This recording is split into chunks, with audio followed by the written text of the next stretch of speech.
नमस्कार। आज हम पढ़ रहे हैं हिंदी का एक पाठ। संत कंवरराम। सनातन काल से भारतवर्ष के संत महात्माओं, ऋषि मुनियों, योगी वैरागियों ने अपने कर्म, धर्म व साधना से सृष्टि का न केवल श्रृंगार किया, अपितु मानवता के कल्याण के अद्वितीय उदाहरण प्रस्तुत किए। भारत भूमि और उस पर स्थापित हमारे समाज ने उनका अनुसरण करते हुए सभ्य, संस्कारित व सर्वहितकारी जीवन यापन करने के अवसर प्राप्त किए हैं।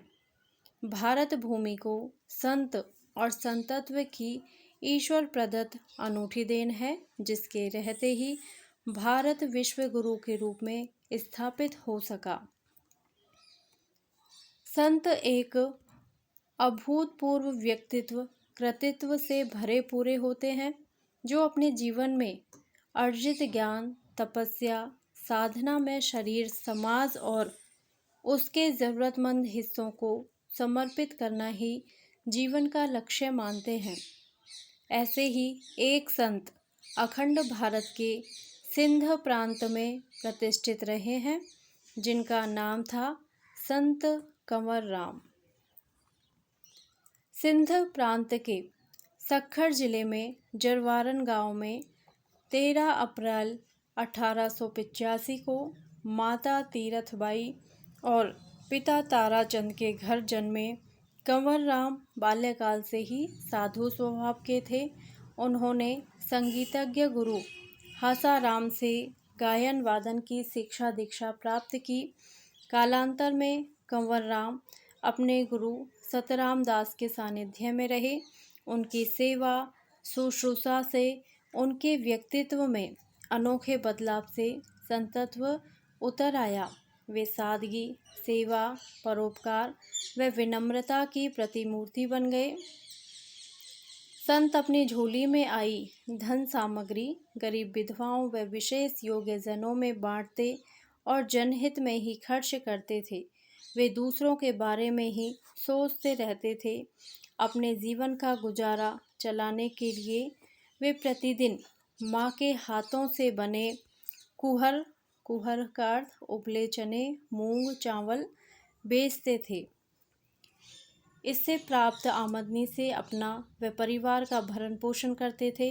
इनका विवाह मध्यराज गांव के जमींदार नोतू मल की सुपुत्री काकनी बाई के साथ सन 1903 में संपन्न हुआ।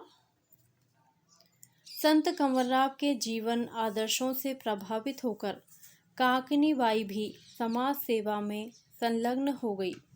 काकनी बाई की कोख से एक पुत्र पेशुराम और 2 पुत्रियों ने जन्म लिया। लगभग 26 वर्षों तक काकनी बाई ने इनके साथ कंधे से कंधा मिलाकर सेवा कार्य किया। भोजन भंडारे की व्यवस्था काकनी ही संभालती थी। सन 1929 में निमोनिया हो जाने के कारण काकनी बाई की मृत्यु हो गई। भंडारे की व्यवस्था बिगड़ने लगी। 2 वर्ष बाद सन 1931 में मीरपुर के श्री सामाणा मलाजी की पुत्री गंगाबाई के साथ संत कंवर ने लोगों के आग्रह से दूसरा विवाह किया। गंगाबाई भी श्रद्धा के साथ साधु संतों की सेवा करती थी। गंगाबाई की कोख से 3 संतानें हुई। गरीबों, अनाथों और मुहताजों के कल्याण में अपने जीवन को समर्पित करने वाले कंवरराम ने अपने समस्त कार्यों को मात्र उपदेशों तक सीमित नहीं रखा है। वे अपने हाथों से काम करना पहली प्राथमिकता में रखते हैं। एक बार रेहड़की में दरबार की सेवा का काम चल रहा था। कंवरराम भी सत्संगियों के साथ गारे की तगारी उठाकर सेवा में लगे थे। तभी उनके दर्शन करने 2 स्नेही वहां आए। उन दोनों स्नेहियों ने पहले कभी कंवरराम को देखा ही नहीं था, सिर्फ उनके बारे में नाम व बातें ही सुन रखी थी। दरबार की सेवा में काम करने वालों से पूछते पूछते एक सत्संगी से कंवरराम के बारे में पूछा तो इशारा करके उन्होंने बताया कि वे कंवरराम हैं। उन्हें विश्वास ही नहीं हुआ, वे विचार में पड़ गए। इतने में कंवरराम तगारी खाली कर वहां आ पहुंचे और उन्होंने मेहमानों से पूछा, आपको क्या चाहिए? उन स्नेही मेहमानों ने कहा कि हमें कंवरराम जी के दर्शन करने हैं और यह आदमी हमसे मजाक कर रहा है कि आप ही संत कंवरराम हैं। भला कोई संत तगारी कैसे उठा सकते हैं? कंवरराम हंसकर बोले, कंवर इस मिट्टी के पुतले का ही नाम है। दरबार की सेवा ही परमात्मा की सेवा है, जो बगैर तगारी उठाए कैसे पूरी हो सकती है। खैर, अब आप बताओ मेरे लिए क्या हुक्म है? आगंतुक कंवरराम की सादगी, सरलता, सहजता और विनम्रता देख दंग रह गए। वे पैरों में गिरकर आशीर्वाद की प्रार्थना करने लगे। उनकी संत प्रकृति के कारण ही आज भी उनका नाम बड़े आदर और श्रद्धा के साथ लिया जाता है। एक बार की घटना है। संत कंवरराम सुबह शिकारपुर शहर के शाही बाग में भजन में मग्न थे। अचानक एक महिला ने रेशमी कपड़े में लिपटे हुए अपने मृत बालक को संत के हाथों में देते हुए विनती की, साईं कृपा कर इस बालक को लौरी दीजिए। लौरी देते समय ही उन्हें ज्ञात हुआ कि बालक में हरकत नहीं है। उन्होंने कपड़ा उठाकर देखा, बालक जीवित नहीं है। संत बालक को लौरी देते हुए ईश्वर आराधना में लीन हो गए। कुछ देर पश्चात आंखें खोली, बच्चा ऊआ ऊआ करके रोने लगा। संत ने बच्चा माँ को देते हुए कहा, माता ऐसी परीक्षा नहीं लिया करें। इस प्रकार एक घटना सिंध के कुंभले मन ग्राम में भजन सुनाते हुए घटी। भजन में हजारों की संख्या में हिंदू मुसलमान उपस्थित थे। वर्षा हो रही थी, जिसके कारण लोग परेशान होने लगे। एक जमींदार ने संत की शक्ति परखने के लिए हो रही वर्षा को बंद करने के लिए कहा। संत जैसे ही सोरठा राग गाने लगे तो देखते ही देखते आसमान से बादल बिखरने लगे और आसमान साफ हो गया। एक बार जेकवाबाद शहर में भजन करते समय एक श्रद्धालु ने सारंग राग गाने का अनुरोध किया। संत ने कहा, भाई सारंग राग से वर्षा होगी, वह आपको बहुत कष्ट होगा, भोजन व्यवस्था चौपट हो जाएगी। श्रद्धालु ने अपना आग्रह नहीं छोड़ा। इस पर संत ने सारंग राग गाना प्रारंभ किया। चारों ओर से उमड़ घुमड़ कर बादल आने लगे। तभी मूसलाधार वर्षा होने लगी। लोगों ने प्रार्थना की और संत ने गाना बंद कर दिया। इस प्रकार संत के चमत्कार से सिंध का संपूर्ण समाज उनसे अधिक प्रभावित होता गया। संत कंवरराम का व्यक्तित्व और कृतित्व जीवन में प्रेरणास्पद रहा है। उन्होंने अपना संपूर्ण जीवन गरीबों, अपाहिजों व विधवाओं की सेवाओं में लगा दिया।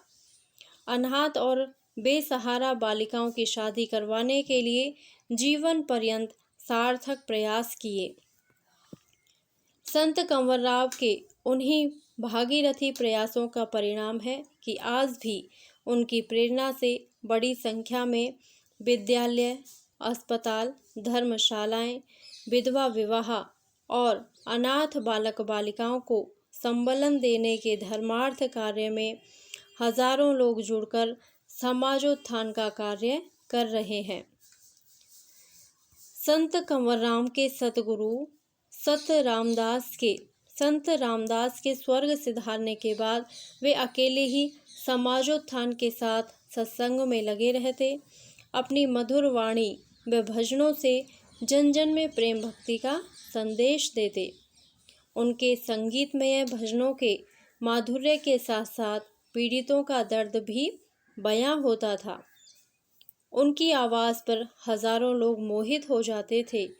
पैरों में घुंघरुओं की पायल कानों में कुंडल, सर पर लाल जाफरानी रंग की पगड़ी, तन पर श्वेत जामा और कमर पर बांधनी बांधकर संगीत की मस्ती में झूमने की छटा देखते ही बनती थी। संत कंवरराव को अपनी मृत्यु का आभास 7 दिन पूर्व हो गया था। उन्होंने दादू में अपना अंतिम भजन मारू राग में समाप्त किया। मारू राग शोक के समय गाया जाता है। 1 नवंबर 1939 को संत अपनी टोली के साथ सक्खर जाने के लिए रुक स्टेशन पहुँचे। हमेशा की तरह डिब्बे में खिड़की के पास यात्रा के लिए बैठे। ज्यों ही इंजन ने सीटी बजाई, कातिलों ने संत पर गोलियां चलाई। एक गोली संत के माथे पर लगी। उनके मुंह से अंतिम शब्द निकला, हरे राम। हरे राम की आवाज़ अनंत में विलीन हो गई। गाड़ी में हाहाकार मच गया। गाड़ी 10 मिनट में आराई पहुंची। तब तक संत के प्राण पखेरु उड़ चुके थे। संत की अंतिम 7 रातों को 7 रातों के नाम से पुकारा जाता है। उनके भक्ति गीत हैं, राम सुमर प्रभात मेरे मन, नाले अलख जे बेड़ो तारी मुहिंजो, किए रिझाया किए परिचाया, या थिया हिंदू पाया पेश जामो, या थिया मोमिन पड़ा बुत खानो। कैसे रिझाऊं तुझे कैसे मनाऊं, तरीका कोई बताओ। या तो बनो हिंदू पढ़ गीता, या तो बनो मोमिन पढ़ूं कुरान शरीफ। हे ईश्वर, मैं तुझे किस तरह मनाऊं, प्रसन्न करूं। संत के भजन आज भी विभिन्न शहरों, गांवों, ढानियों में प्रेम, एकता और सर्वधर्म सद्भाव का संदेश दे रहे हैं। और इस पाठ के लेखक हैं गोपीचंद सिंधी। अब हैं शब्दार्थ। मोहताजों, मोहताजों का अर्थ है ज़रूरतमंदों, लाचारों। किए, किए का अर्थ है कैसे। रिझाया, रिझाया का अर्थ है रिझाऊं। परिचाया, परिचाया का अर्थ है मनाऊं। नाले, नाम के। जामो, जामो का अर्थ कपड़े। बेड़ो, बेड़ो का अर्थ है नैया या नाव। तारी, तारी यानी पार। मुहिंजो, पार लगा देना। अलख, अलख का ईश्वर। कुहर, कुहर है उबले हुए चने, मूंग व चावलों का मिश्रण। मोमिन, मोमिन का अर्थ है मुसलमान। धन्यवाद।